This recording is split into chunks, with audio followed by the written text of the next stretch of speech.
नमस्कार दोस्तों, स्वागत है आपका मेरे YouTube चैनल पे। दोस्तों, सोचिए, दुनिया पहले ही रूस यूक्रेन युद्ध से अभी उबर नहीं पाई थी।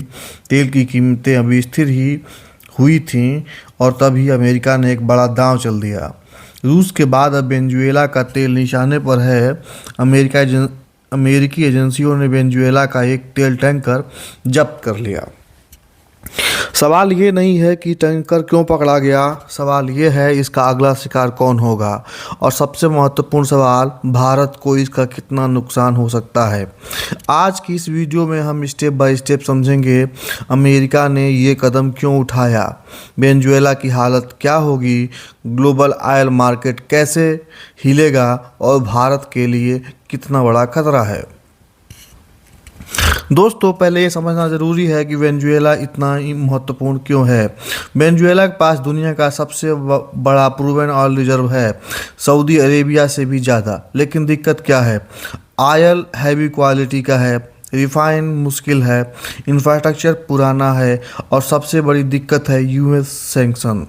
2019 के बाद से अमेरिका ने वेनेजुएला पर प्रतिबंध लगाए, जिसके तहत उसका तेल एक्सपोर्ट ऑलमोस्ट ठप हो गया। फिर भी चीन कुछ हद तक भारत और कुछ शैडो बायर्स वेनेजुएला से तेल लेते रहे हैं। अमेरिका ने टैंकर क्यों जब्त किया? अब आते हैं कोर घटनाक्रम पर। अमेरिकी अधिकारियों ने एक ऐसा ऑयल टैंकर पकड़ा जो वेनेजुएला का क्रूड ऑयल लेकर जा रहा था।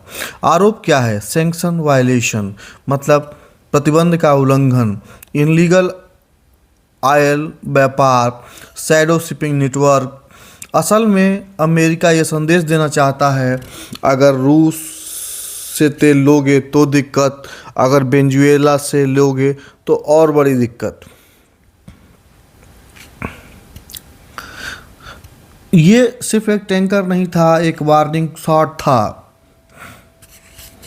ध्यान दीजिए पैटर्न पे। पहले रूस पर सेक्शन लगाए, टैंकर्स ट्रैक किए गए, इंश्योरेंस ब्लॉक किए गए, पेमेंट सिस्टम चोक किए गए। अब वही मॉडल वेनेजुएला पर लागू। अमेरिका चाहता है डॉलर डोमिनेंस बनाए रखना, सैंक्शन बाईपास करने वालों को डराना, ऑयल मार्केट पर इनडायरेक्ट कंट्रोल। यानी ये सिर्फ वेनेजुएला नहीं, पूरी ग्लोबल ऑयल सप्लाई चेन की वार्निंग है। ग्लोबल ऑयल मार्केट पर क्या प्रभाव पड़ेगा? अब अगर प्रभाव की बात करें तो वेनेजुएला का एक्सपोर्ट घटेगा, हैवी क्रूड शॉर्टेज बढ़ेगी, रिफाइनर्स के ऑप्शन कम होंगे, रिजल्ट ऑयल प्राइसेस और ऊपर बढ़ेंगी।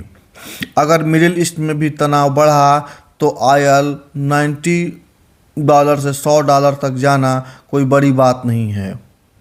भारत की वास्तविक स्थिति क्या है? अब आते हैं भारत पर। सबसे इम्पोर्टेंट भाग है, सच्चाई ये है, भारत अब वेनेजुएला से बहुत कम तेल लेता है। मुख्य निर्भरता रसिया, इराक, सऊदी अरेबिया। लेकिन प्रॉब्लम कहाँ है? इंडियन मूल्य संवेदनशील खरीदार है, चीप सस्ता ऑयल चाहिए। सेक्शन मार्केट डिस्टर्ब करते हैं, प्रतिबंध के कारण मार्केट डिस्टर्ब होता है। अगर रसिया प्लस वेनेजुएला दोनों दबाव में आए तो इंडिया के पास ऑप्शन महंगे हो जाएंगे। इनडायरेक्ट इम्पैक्ट, जो प्रत्यक्ष प्रभाव पड़ेगा, इंपोर्ट बिल भारत का बढ़ेगा, रुपीज़ पर और दबाव बढ़ेगा और वो और ज़्यादा टूटेगा डॉलर की तुलना में, और महंगाई का खतरा बढ़ेगा। क्या अमेरिका भारत पर दबाव बना सकता है? ये सवाल बहुत लोग पूछते हैं। सीधा जवाब है हाँ, लेकिन धीरे धीरे। अमेरिका खुले तौर पे भारत को टारगेट नहीं करेगा, लेकिन बैंकिंग दबाव, इंश्योरेंस दबाव, शिपिंग रिस्क, यानी इंडिया टेक्निकली फ्री है लेकिन प्रैक्टिकली लिमिटेड। अब आते हैं भारत की रणनीति क्या हो सकती है। भारत के पास 4 रास्ते हैं। रसिया से कंटिन्यू बूइंग, मिडिल ईस्ट से डाइवर्सिफिकेशन, स्ट्रेटेजिक ऑयल रिजर्व का यूज और लॉन्ग टर्म